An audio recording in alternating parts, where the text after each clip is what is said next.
Je m'appelle Marie-Laure Leroy, je suis à l'hôpital de Pontchaillou, je ne sais pas à l'heure qu'il est, bien évidemment j'ai pas dormi.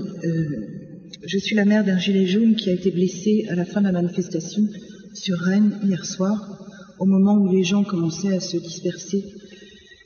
Mon fils et certains de ses amis étaient autour d'un blessé qui a été évacué peu de temps après.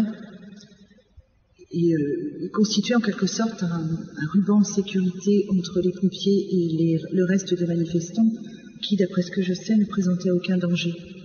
J'en profite d'ailleurs pour avoir une pensée pour la dame de 70 ans qui a été admise à l'hôpital peu de temps avant mon fils. Elle a été matraquée et c'est vrai que probablement elle aussi devait présenter un gros danger. Je sais pas, je peux pas vous dire. D'après ce que les amis de mon fils m'ont raconté, une première grenade de désencerclement l'a atteint alors même qu'il tournait le dos avec ses amis et que les CRS étaient en train de charger. À 4 mètres environ, un type de la BAC, pendant que mon fils faisait un bond évidemment sous le choc ou sous l'explosion, en a profité pour lui tirer un flashball dans l'œil. Le flashball, c'est énorme, je ne sais pas si vous en avez déjà vu un, a été récupéré et à l'heure actuelle, il est déjà entre les mains de l'avocat. Mon fils a été opéré pendant 3 heures par un interne qui a fait ce qu'il a pu pour lui sauver son œil, ce qui n'a pas été possible.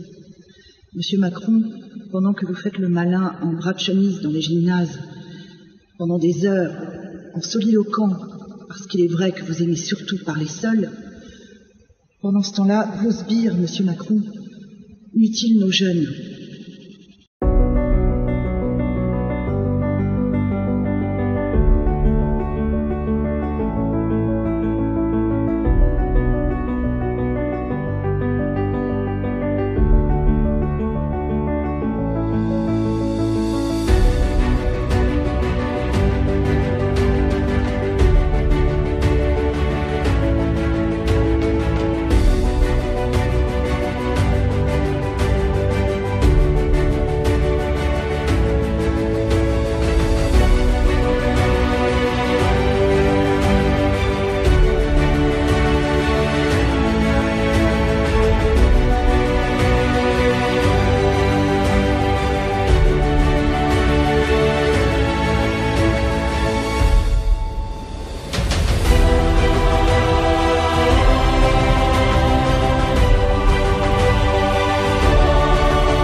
Ces jeunes, j'insiste, ne présentaient aucun danger.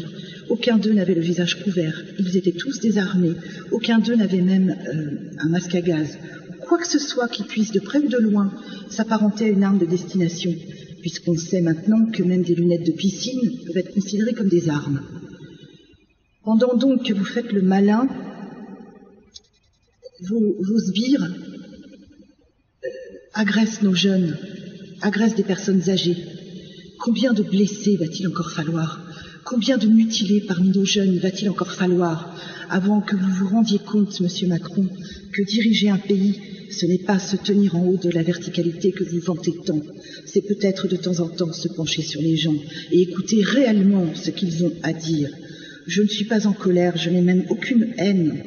J'estime que vous et ce type que vous avez placé au ministère de l'Intérieur, dont d'ailleurs je n'arrive toujours pas à savoir s'il est juste stupide ou parfaitement incompétent, j'estime que vous n'êtes ni digne de ma colère, ni digne de ma haine. Et a priori, d'après les paroles que j'ai pu échanger avec mon fils quand il est sorti du bloc et qu'il était encore en salle de réveil, il n'a pas de haine non plus. Je crois qu'il ne comprend pas trop ce qui lui est arrivé pour l'instant. Il a 27 ans, il a toute la vie devant lui, et désormais, il n'aura plus jamais une vie normale. Il est mutilé à vie, Monsieur Macron. Mutilé à vie parce que ce que vous appelez la démocratie consiste à frapper des gens innocents qui sont là uniquement pour défendre leurs droits. Je ne sais pas quoi dire d'autre. Je ne connais pas le type de la BAC qui a énucléé mon fils. Je ne le connais pas et je ne le connaîtrai probablement jamais. Lui, par contre, va pouvoir regarder le visage de la mère du blessé. Je me doute bien que ça ne l'empêchera pas de dormir. Je lui souhaite tout le plaisir du monde. J'espère juste que plus jamais il ne pourra dormir. J'ai pas grand-chose d'autre à rajouter. Si, peut-être une dernière chose, on pourra toujours dire que c'est le choc. Je suis fonctionnaire d'État, Monsieur Macron, et parfaitement consciente de sortir du droit de réserve, qui normalement est le mien. Je suis enseignante. Je suis professeure de lettres dans un lycée de la région quimpéroise, à côté de Lorient, en Bretagne. Je pense que vous n'aurez aucun mal à me retrouver vu que j'ai donné mon nom. Je vois pas trop ce que je peux craindre, Monsieur Macron. Je ne vois pas ce que je peux craindre. Être viré de l'éducation nationale, peut-être, je ne sais pas. C'est peut-être le genre de choses que font les gens comme vous. Probablement. Mon crime, s'il y a crime, n'est pas pire que celui d'un ancien ministre de l'Éducation nationale qui appelle au meurtre sur des ondes. Mon crime, si crime il y a, n'est pas pire que celui de quelqu'un qui s'obstine à considérer que ni les gendarmes, ni les CRS, ni les gens de la BAC n'attaquent sans être agressés. C'est tout ce que j'ai à dire. J'ai une grosse pensée pour tous les autres blessés. Et Monsieur Macron, peut-être parce que j'ai la prétention, moi, de vous donner une leçon de dignité. Peut-être qu'il serait digne de la part de quelqu'un qui dirige un pays de finir par présenter ses excuses aux familles et peut-être de rendre visite aux gens qui ont été blessés et qui sont marqués à vie simplement parce que quoi? Parce qu'il y en a marre de cette société où les gens sont pauvres. Je voudrais juste signaler une dernière petite chose. Je suis dans un grand hôpital de Rennes. Il y a à 2 mètres de moi, à la sortie, quelqu'un qui dort dans un sac de couchage. Monsieur Macron, puis-je me permettre de vous rappeler que d'après ce que j'ai entendu, d'après ce que je vous ai entendu dire, il n'y aurait plus jamais de SDF dans notre société. Je suis pas en colère, je le répète. Je suis juste écœurée.